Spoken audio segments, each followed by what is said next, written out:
السلام علیکم ورحمۃ اللہ وبرکاتہ۔ دوستو، آج ہم لے کر آئے ہیں مولانا سجاد نعمانی صاحب کی ایک ویڈیو جس کو سن کر آپ کی آنکھیں نم ہو جائیں گی۔ آئیے سنتے ہیں حضرت کیا فرماتے ہیں، آپ کیا تاثرات پیش کرتے ہیں۔ چلیے ویڈیو کو شروع کرتے ہیں۔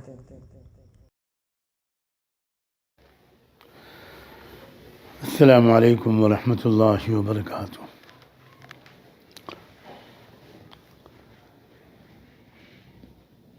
کل گزشتہ 14 دسمبر سن 2025 کو میں دارالعلوم دیوبند وقف کے بلائے گئے اس اجلاس میں شریک تھا جو امام المحدثین علامہ انور شاہ کشمیری رحمۃ اللہ علیہ کی یاد میں منعقد کیا گیا تھا۔ اسی اجلاس کے دوران یہ خبر آئی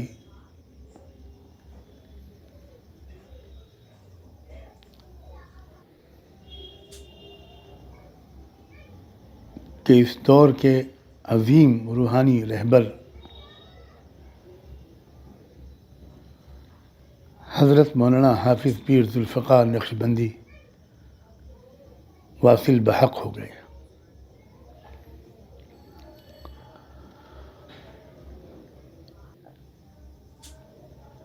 تھوڑی دیر کے بعد کچھ ایسی خبریں آئیں جن سے یہ معلوم ہو کر قدر اطمینان ہونے لگا کہ یہ خبر صحیح نہیں ہے۔ میں نے حضرت نور اللہ مرقدہ کے عالی مقام صاحبزادے مولانا حافظ حبیب الرحمن صاحب سے رابطہ قائم کیا۔ ان کا جواب آیا انا للہ و انا الیہ راجعون۔ خبر کی تصدیق ہو گئی اور پھر میں بتا نہیں سکتا کہ میرے دل و دماغ کی کیا کیفیت ہو گئی۔ بمشکل میں بیٹھا رہا، حضرات اہل علم کی تقریروں کو سنتا رہا، اور جب میری باری آئی تو سارا مضمون بالکل غائب تھا۔ بمشکل میں نے خانہ پوری کی اور ایک بہت ہی بوجھل دل لے کر وہاں سے اپنی قیام گاہ پہ واپس آیا۔ میرا ارادہ نہیں تھا، نہ ہمت تھی، نہ ابھی بھی ہمت ہے کہ میں کوئی پیغام ریکارڈ کروں، مگر اللہ جانے کیوں بے شمار لوگوں کی طرف سے یہ تقاضا آ رہا ہے کہ چند کلمات میں ضرور ریکارڈ کرا کر بھیجوں۔ میں سب سے پہلے تو تعزیت پیش کرتا ہوں حضرت نور اللہ مرقدہ وقدس سرہ کے تمام اہل خاندان کو، صاحبزادگان کو، اہلیہ مکرمہ کو، ان کی صاحبزادی کو اور ان کے تمام متعلقین کو، ان کے داماد، ان کی بہوئیں، اور پھر پورے عالم میں پھیلے ہوئے بے شمار لاکھوں ان کے عشاق، ہزاروں ان کے خلفاء، ان کے سالکین، ان کے تلامذہ، ان کے محبین، جن کو ان سے بے پناہ محبت تھی اور جن کو حضرت کی طرف سے ایسی شفقتیں ملی ہیں کہ جن کا لفظوں میں بیان ناممکن ہے۔ اتنا بڑا خلا ہوا ہے، اتنا بڑا حادثہ ہے یہ کہ میرے پاس الفاظ ہی نہیں ہیں کہ میں اس حادثے کی سنگینی اور اس خلا کے بارے میں کچھ کہہ سکوں۔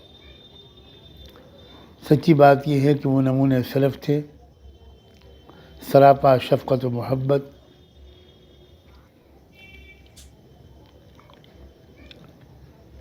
عجیب دل پذیر انداز بیان تھا،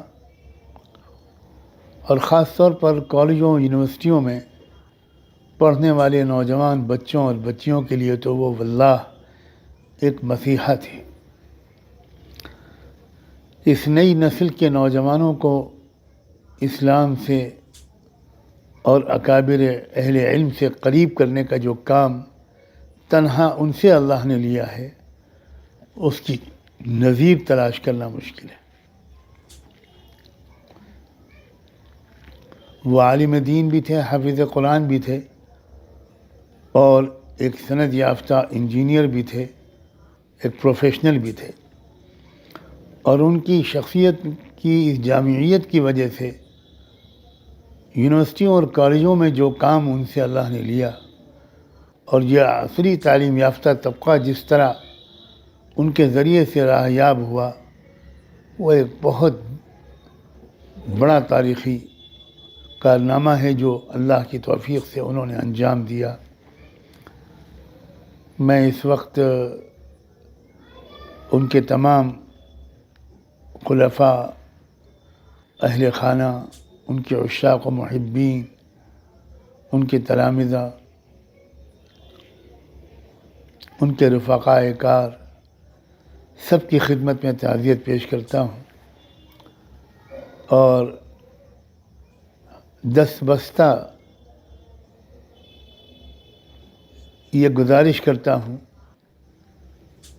کہ میرے لیے یہ جو خطا کار آپ سے مخاطب ہے سجاد نعمانی، اس کے لیے یہ دعا فرما دیں کہ کل روز محشر ان سے ملاقات ہو تو شرمندگی نہ ہو۔ وہ صالحین کے زمرے میں ہوں گے انشاءاللہ، اور امید ہے کہ عرش الہی کے سائے میں ہوں گے، کہ اللہ ہماری بھی وہاں تک رسائی نصیب فرما دے، اور ان کے اور دوسرے اکابر کے وسیلے سے بارگاہ نبوت تک پہنچنا اور قدمین شریفین قدم بوسی بھی نصیب ہو جائے، اور اس جنت میں ہم کو بھی جگہ مل جائے جس میں یہ صالح لوگ ہوں، ہم بھی وہاں ان کی زیارت سے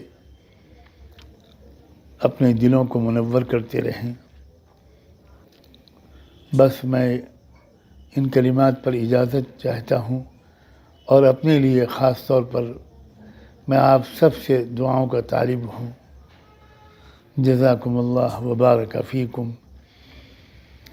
دل و جان سے دعا ہے اللہ تعالیٰ ان کے درجے بلند فرمائے، اعلیٰ علیین میں ان کو جگہ نصیب فرمائے۔ وآخر دعوانا ان الحمد للہ رب العالمین۔ حضرت ہی کی زبان سے ایک دو اشعار ہیں جو میں چاہتا ہوں کہ آپ سماعت فرمائیں۔ نہ کسی کی آنکھ کا نور ہوں، نہ کسی کے دل کا قرار ہوں، جو کسی کے کام نہ آ سکے میں وہ ایک مشت غبار ہوں۔ کوئی مجھ پہ آنسو بہائے کیوں، کوئی مجھ پہ دیپ جلائے کیوں، کوئی مجھ پہ پھول چڑھائے کیوں، میں وہ بے کسی کا مزار ہوں۔ میرا رنگ روپ بدل گیا، میرا یار مجھ سے بچھڑ گیا، میرا رنگ روپ بدل گیا، میرا یار مجھ سے بچھڑ گیا، جو چمن خزاں سے اجڑ گیا، میں اسی کی فصل بہار ہوں۔ جزاکم اللہ۔ اللہ حضرت کی مغفرت فرمائے، ان کے درجات کو بلند فرمائے۔